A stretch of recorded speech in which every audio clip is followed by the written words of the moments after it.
আসসালামু আলাইকুম বন্ধুরা, জানবো ও শিখবো চ্যানেলের পক্ষ থেকে আপনাদের সবাইকে জানাই স্বাগত। আজকে আবারও একটি নতুন শিক্ষণীয় ও অজানা গুরুত্বপূর্ণ ভিডিও নিয়ে এসেছি আমাদের চ্যানেলে। তো চলুন বন্ধুরা, দেরি না করে ভিডিওটি শুরু করা যাক। বন্ধুরা, আমরা জানি হস্তরেখা বিদ্যা বিজ্ঞানের একটি প্রাচীন শাখা, যা হাতের রেখার ভিত্তিতে একজন ব্যক্তির চরিত্র এবং ভবিষ্যতের মূল্যায়ন করে। হাতের রেখা আপনার শুভ এবং অশুভ ভাগ্যের কথা বলে। আর আজকে আমাদের ভিডিওটির বিষয় হলো হাতের কোন রেখা কি নির্দেশ করে।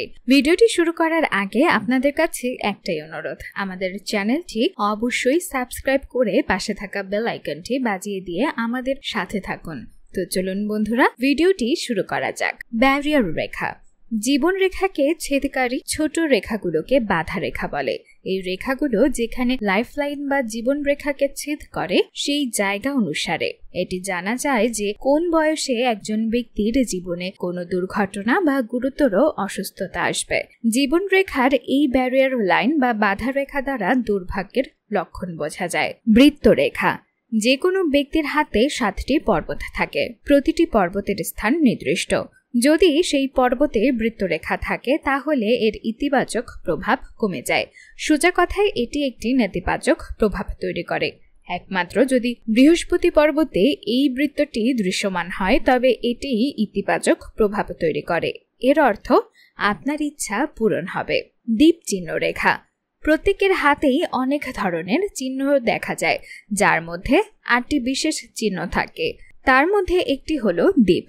যখন এই ধরনের হাতের চিহ্ন হাতের তালুতে দেখা যায় তখন ভাগ্য সর্বনিম্ন স্তরে থাকে। যদি ছাত্র হন তাহলে আপনি পরীক্ষায় খারাপ ফলাফল পাবেন। আপনি যদি প্রেমে পড়েন আপনি দেখতে পারবেন যে আপনার প্রেমের সম্পর্কের কোনো বিকাশ হবে না। এই সময়ের মধ্যে যদি আপনি সত্যি প্রচেষ্টা করেন আপনি আপনার দক্ষতা বিকাশ করতে সক্ষম হবেন, যা প্রকারম্ভে আপনার ভাগ্যকে ধীরে ধীরে মজবুত করবে। স্বাস্থ্যরেখা স্বাস্থ্যরেখা লাইফ লাইনের সঙ্গে মিলিত না হওয়া শরীরের দৃঢ়তা, দীর্ঘায়ু এবং শক্তিশালী হওয়ার লক্ষণ। যদি এই দুই রেখা মিশে যায় তাহলে প্রায়শই কিছু শারীরিক সমস্যা অব্যাহত থাকে।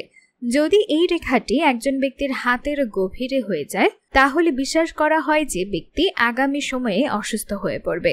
যদি এই লাইন থেকে কিছু রেখা বের হয় তাহলে এর মানে হলো যে ব্যক্তির অনেক ধরনের রোগ হতে পারে। যদি এই রেখাটি চন্দ্রস্থান পর্যন্ত যায় তাহলে মানসিক ব্যাধি এবং গোপন রোগের বাড়তি সম্ভাবনা রয়েছে। স্বাস্থ্যরেখা প্রত্যেকের হাতে থাকা দরকার তা নয়, না থাকাটা সেখানে থাকার চেয়ে ভালো।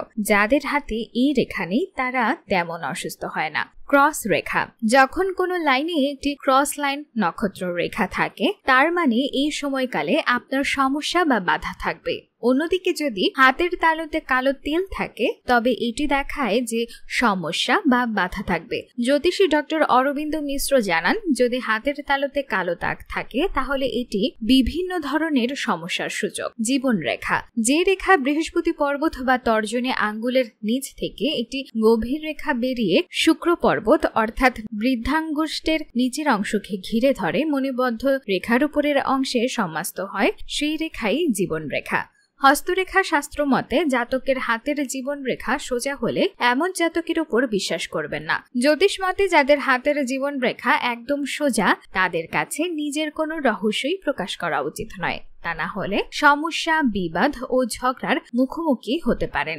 ভাগ্যরেখা কবজি থেকে শুরু করে যে রেখা মধ্যমা আঙুলের নিচে অবস্থিত শনি পর্যন্ত পৌঁছায় তাকে ভাগ্যরেখা বলা হয়। এছাড়া হাতের অন্যান্য স্থান থেকেও ভাগ্যরেখা শুরু হতে পারে, তবে এর সমাপ্তি সব সময় শনি পর্বতে গিয়েই হয়। মণিবন্ধ শুক্র পর্বত, জীবন রেখা, চন্দ্র পর্বত, হৃদয় রেখা থেকে ভাগ্যরেখা শুরু হতে পারে। হস্তরেখা শাস্ত্রের মতে কোন জাতকের হাতের ভাগ্যরেখা সাধারণের তুলনায় বেশি মোটা হলে একে এক ধরনের রেখা দোষ হিসেবে গণ্য করা হয়। শাস্ত্র মতে যে জাতকের হাতের ভাগ্যরেখা দোষপূর্ণ তারা লোভী প্রকৃতির হয়। এমন রেখা দোষ সম্পন্ন ব্যক্তির থেকে সাবধানে না থাকলে তাদের লোভী স্বভাবের কবলে পড়ে সমস্যায় জড়ানোর সম্ভাবনা থাকে।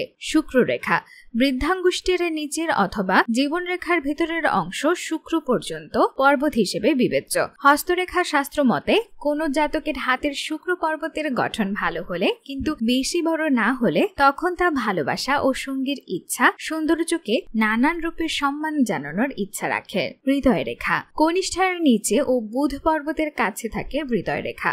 হস্তরেখা শাস্ত্র মতে কোন জাতকের হাতে হৃদয় রেখা দোষমুক্ত ও স্পষ্ট হলে তারা চঞ্চল স্বভাবের হওয়ার পাশাপাশি ভালো মনের মানুষ হয়ে থাকে। তবে হস্তরেখা শাস্ত্র মতে কোন জাতকের হাতে হৃদয় রেখা সাধারণের তুলনায় ছোট হলে বা হাতে হৃদয় রেখা উপস্থিত না থাকলে এমন জাতক অত্যন্ত স্বার্থপর। রবি রেখা হৃদয় রেখার উপর রবি রেখার জীবনের শেষ প্রান্তে আয়ের সুযোগ আনে। বেশিরভাগ ক্ষেত্রে ৪৫ বছরের কাছাকাছি সময়ে আয়ের সুযোগ আসে। এই একই কথা খাটে ভাগ্যরেখা যদি হৃদয় রেখার উপরে দিয়ে উঠে মধ্যমার নিচ অব্দি ছোঁয়ে। সো বন্ধুরা, আজকের ভিডিওটি কেমন লাগলো তা অবশ্যই কমেন্ট করে জানাবেন, আর একটি লাইক ও শেয়ার করে এই অজানা তথ্যগুলো সকলকে জানার সুযোগ করে দিন। সবাই ভালো থাকবেন বন্ধুরা, আল্লাহ হাফেজ।